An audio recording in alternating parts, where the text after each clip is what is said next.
Assalamualaikum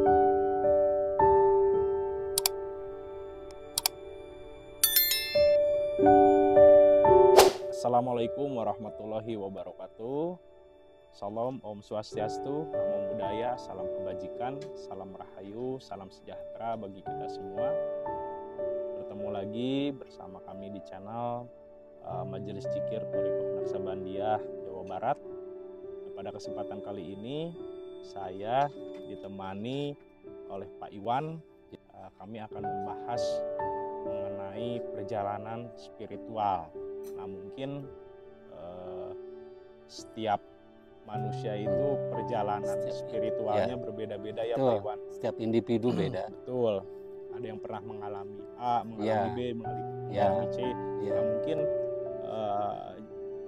dulu gitu ya, mungkin Pak Iwan ini pernah belajar juga mungkin spiritual di tempat atau di komunitas atau di tarekat yang lain gitu. Nah, mungkin bisa diceritakan bagaimana pengalamannya pada saat Pak Iwan belajar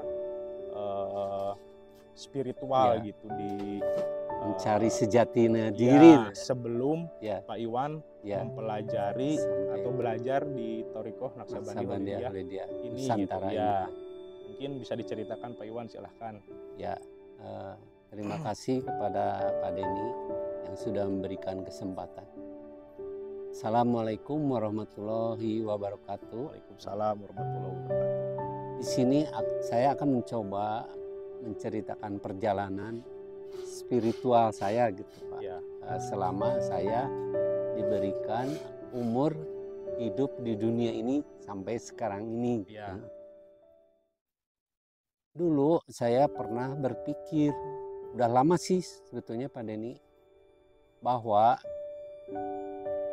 ada ayat yang berbunyi, jika engkau belum bisa beserta dengan Allah, jika engkau belum bisa beserta dengan Allah, besertalah dengan orang yang sudah beserta dengan Allah. Oh, saya berpikir, kalau kita memang belum tahu Allah yang Maha Rohani, berarti kita harus mencari orang yang sudah bisa beserta dengan yang Maha Rohani itu, dengan Allah itu. Di situ saya mulai mencari mungkin untuk ilmu rohani atau perjalanan spiritual dimulai. Jadi mungkin yang dimaksud Pak Iwan, jika dianalogikan, mungkin jika kita ingin menyalakan suatu alat, atau mesin atau apapun itu yang berhubungan dengan listrik, maka carilah mungkin setrumnya itu ya, Pak Iwan, sambungan yang bisa menyambungkan dengan alat itu. Betul. Dan kita harus bisa mencari si arusnya itu gitu. Kalau kita mau menyalakan alat yang kita punyai untuk bisa menyala, kita harus mencari yaitu arus listriknya itu, arusnya itu gitu. Yang bisa sebagai bukan pengantar tapi penghantar listrik gitu. Itu Pak Denny. Agar bisa berfungsi alatnya. Begitupun mungkin dengan rohani kita mungkin betul. Bagaimana agar rohani kita tersambung dengan yang Maha Rohani. Betul Pak Denny. Nah, disitulah perjalanan spiritual dimulai gitu Pak Denny. Saya di sini tidak akan menyalahkan yang ini jelek, yang ini mah kurang, yang ini silakan gitu. Hanya sifatnya berbagi pengalaman Dan manusia itu punya perjalanan spiritual masing-masing gitu. Ada yang basic dari mungkin dari fikih, mantek, balago, mungkin itu perjalanan lah. Perjalanan. Mungkin kalau boleh tahu Pak Iwan dulu belajar fikih atau syariat dari kapan sampai kapan? Terus terang kalau saya untuk masalah fikih, balaghah, mantek, yang ilmu-ilmu syariat atau teori, itu saya sama sekali tidak belajar itu. Tapi dasarnya tahu tahu sedikit-sedikit karena kita Indonesia kan negara yang sebagian besar beragama Islam. Betul. Jadi dari kecil kita sedikit-sedikit tahu, tapi tidak tahu ke dalamnya itu bagaimana sih ini. Cuman saya pernah berpikir, Al-Quran itu isinya apa sih? Kan Al-Quran itu sebagai petunjuk. Betul. Tapi menunjukkan apa ini? Gitu. Sementara di Al-Quran kan ada ayat-ayat yang mukamat dan mustasabihat. Ada yang terang dan ada yang samar. Yang kias atau belum jelas gitu. Kalau kita nggak bisa memahami, kita nggak tahu ilmu dan caranya harus bagaimana untuk menemukan yang atau menyingkap yang samar, yang tidak jelas itu, ya nggak bisa lah. Jadi Pak Iwan ini termasuk orang yang berpikir kritis ya? Mungkin ya tidak juga. Oh biasa. Karena cuman saya nggak basic dari situ gitu. Cuman itu aja langsung, wah saya ini pasti suatu hari saya akan meninggal gitu. Jasad saya ini pasti akan rusak. Meskipun misalkan tiap hari aja materi, tapi pada waktu pas hari itu, jam itu, detik itu ada yang masuk. Wah saya ini pasti suatu hari akan meninggal, akan mati, akan rusak.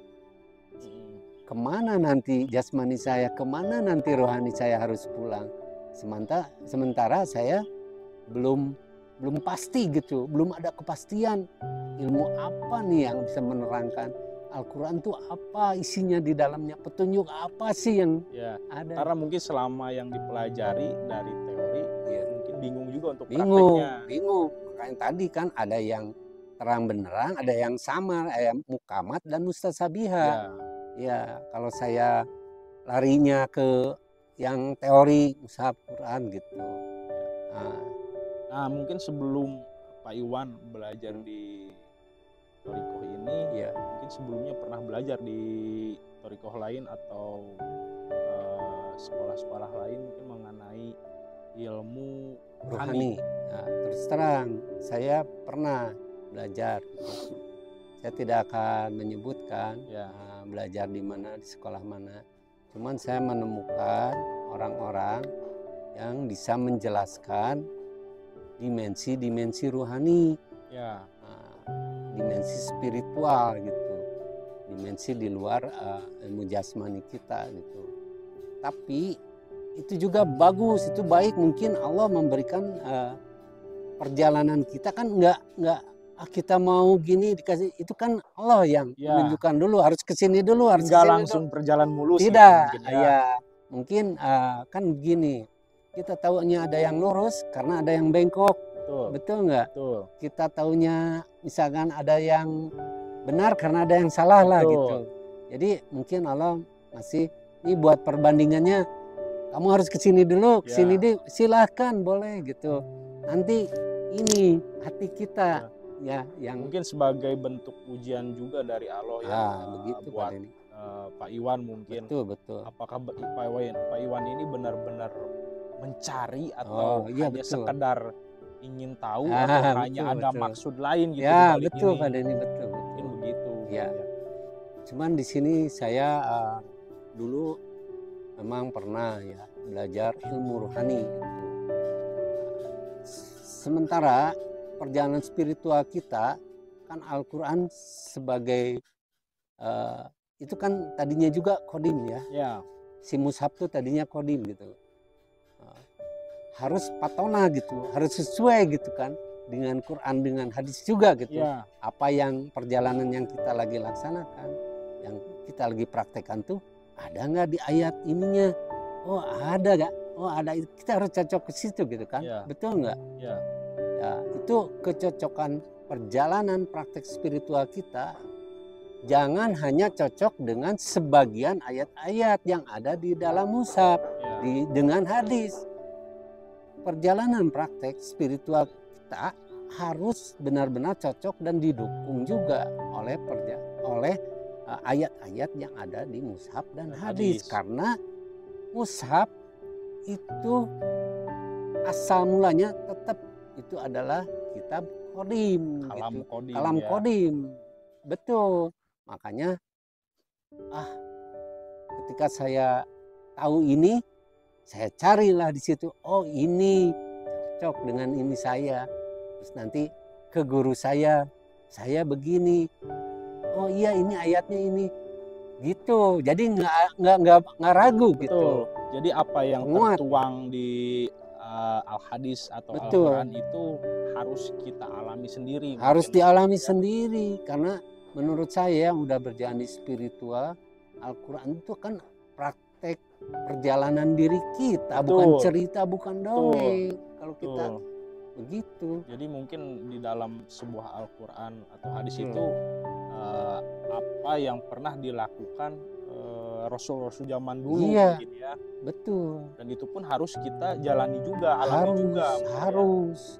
Kalau dongeng cerita, manfaatnya buat kita apa? Ya. Kan beda gitu. Nah, gini Pak Iwan, perjalanan spiritual Pak Iwan kan zaman dulu sebelum kesini, ada lah ya mungkin beberapa. Ada, gitu ya. Betul. Nah, apa mungkin yang menjadi dorongan Pak Iwan untuk belajar atau masuk di Thoriqoh ini? Iya. Begini ya Pak Denny, saya dulu kan begini, setiap orang kadang-kadang berpikiran saya mah belum dapat barokah atau belum dapat apa itu ya wangsit lah ya, mungkin belum jadi orang yang terpilih gitu ya. Sementara kan di Al-Quran Allah mengatakan bahwa hanya orang-orang yang dipilih dan dikehendaki gitu. Betul. Tapi kalau kitanya enggak menjolok atau kitanya enggak berkehendak, ada inisiatif atau ini kita mau mencari atau mau tahu, ada perjuangan. Ada perjuangan di situ. Kalau kita tidak berkehendak ya enggak akan dikehendaki gitu. Terus begini Pak Denny, setelah saya belajar ke sini ke situ gitu, ternyata misalkan gitu belajar di sini kok masih ada yang kosong gitu, karena begini, seperti begini Pak Denny, rukun Islam yang pertama di dalam Islam ini gitu kan, syahadat. Nah, antara syahadat itu kan bersaksi gitu. Aku bersaksi, sementara kemarin bersaksinya tuh saya seperti apa gitu. Jadi banyak perspektif, banyak pemahaman manusia lah gitu. Orang-orang tuh memang dihubungkan dengan misalkan gitu kan, Allah lebih dekat dengan urat leher. Di mana kita melihat Allah di situ ada gitu. Terus Allah laisa kamitslihi syai'un gitu. Sementara Allah dekat, tapi di ayat lain Allah itu gitu. Laisa kamitslihi syai'un. Kalau kita nggak praktek, nggak dibimbing dengan guru yang waris gitu Pak Denny, dengan metodologi maupun cara teknik cara itu nggak akan bisa nyambung ayat-ayat itu Pak Denny. Nah, kebetulan saya berpikir kok di sini rasanya saya tuh belum nyampe, belum sampai yakin, bukan yakin lah. Jadi saya tuh ini kayaknya belum cocok nih sama bunyi syahadat ini tuh. Waktu dulu. Iya, waktu dulu ya. Karena kan di situ kan ada banyak yang larinya tuh Allah di dalam diri gitu. Di dalam diri kita kan kalau kita saksikan cuman ada fenomena. Gitu. Allah lebih dekat daripada urat leher. Mana gitu. Jadi mungkin dari teori dengan prakteknya berbeda. Berbeda, gitu. Ya masih belum bisa membuktikan di dalam prakteknya gitu Pak Denny. Masih angan-angan, masih hanya hayalan. Ya tidak sesuai gitu. Sementara bersaksi kan harus ada yang menyaksikan dan ada yang disaksikan gitu. Dan itu kan menyaksikan dan disaksikan bukan hanya sekedar kepada Allah yang ada sifat wujud Allah, tapi kepada Rasulnya juga. Sementara saya berpikir dulu ini kan kalau Rasulullah kita tuh udah lama, udah 1500 tahun lalu. Ya. Saya harus bersaksi, harus menyaksikan apa nih? Betul. Gitu Pak Denny. Gak mungkin ya bisa menyaksikan Nabi Muhammad zaman Pak dulu ya. Denny. Kan manusia diberi akal tuh harus lihat gitu, harus logik lah gitu. Ya berarti benar, Pak Iwan ini salah satu orang yang berpikir kritis gitu. Iya, enggak juga lah, biasa-biasa. Cuman kalau menurut karena saya kalau harus gini Pak Iwan, begitu gitu. Karena kalau Pak Iwan nggak kritis, nggak akan mungkin gitu nyari teori yang lebih ilmiah, yang lebih logika gitu. Iya.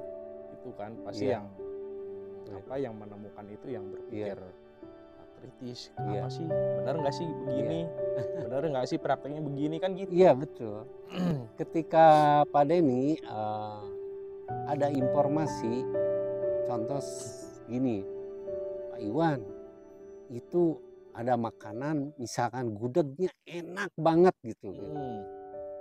Tetapi kalau hanya cerita, kita nggak mencoba untuk membeli dan memakannya sendiri gitu kan, itu kita belum benar-benar terasa ini enak dan enggak, ini sesuai selera atau enggaknya Pak Denny. Jadi sebetulnya mah kalau Al-Quran itu harus dipraktekkan gitu Pak Denny. Ilmu praktek ya harusnya harus dialami sendiri, betul.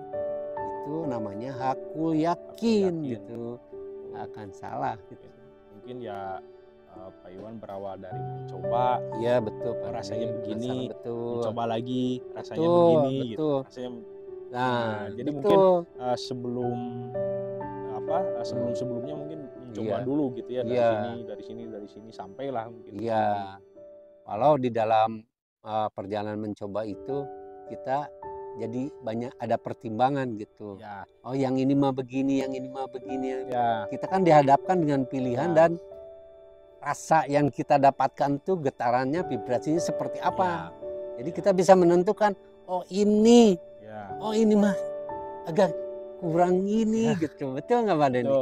Karena begini mungkin logikanya ya Pak Iwan, kalau kita sudah menemukan yang asli, betul. Mungkin pasti akan tahu rasanya yang palsu. Betul. Tapi kalau kita belum pernah menemukan yang asli, yang palsu itu seperti asli gitu kan ya. Betul Pak Denny, begitu Pak Denny. Iya betul Pak Iwan. Dan gini Pak Denny ya, kalau masalah asli palsu ya, walaupun misalkan yang KW ada 100 atau 200, ini mah di contoh barang aja gitu. Yang namanya asli pabrikan tuh pasti ada satu spesifikasinya, speknya itu pasti yang KW itu beda gitu Pak Denny. Bagaimanapun dia meniru hampir sama, tapi tetap itu pasti yang asli itu pasti satu gitu. Yang harus dirasakan sendiri. Kalau yang asli kan wah ada suratnya komplit gitu, ada lisensinya, ada segala macam lah persyaratan barang itu gitu yang asli itu. Nah mungkin apa nih yang dirasakan oleh Pak Iwan setelah sekarang menjalani atau belajar di Thoriqoh ini? Pak Denny, begini ya, bolehlah kalau kita cuman hanya sekedar mendengar atau mengomentari orang gitu Pak Denny ya, itu gampang, nyinyir, ngomentar bahwa saya tuh udah belajar di sini kok ngomong nggak seperti yang saya pelajarin, itu gampang. Nah, sebetulnya mah kalau mau benar-benar tahu ya datanglah gitu. Di sini kan ilmu praktek, Thoriqoh itu ilmu praktek, tarekat teknologi.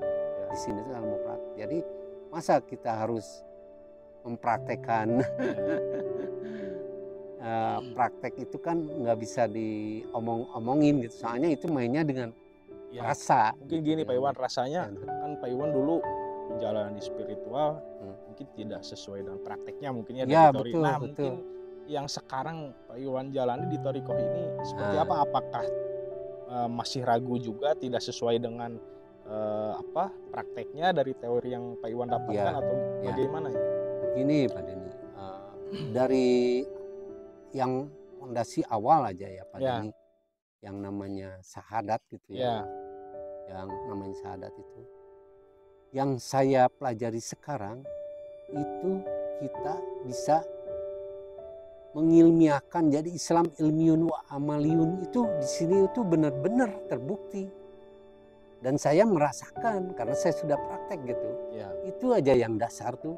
Wah, ayat-ayat di Quran, ayat-ayat di hadis itu benar-benar kita udah dialami, udah kita rasakan, udah kita praktekkan di sini.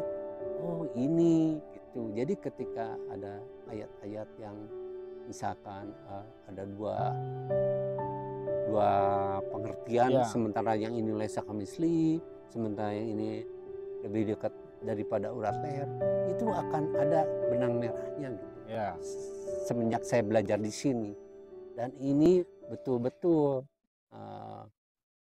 jadi bisa hakul yakin gitu Pak. Tidak membingungkan. Tidak membingungkan kalau udah kesini mah benar. Ya, karena ya betul Pak Iwan, di ayat ini mengatakan seperti ini, di ayat ini mengatakan seperti ini. Betul. Jadi kan kalau kitanya tidak membuktikan, kitanya tidak berusaha membuktikan, mungkin akan bingung sampai sekarang juga ya. Iya.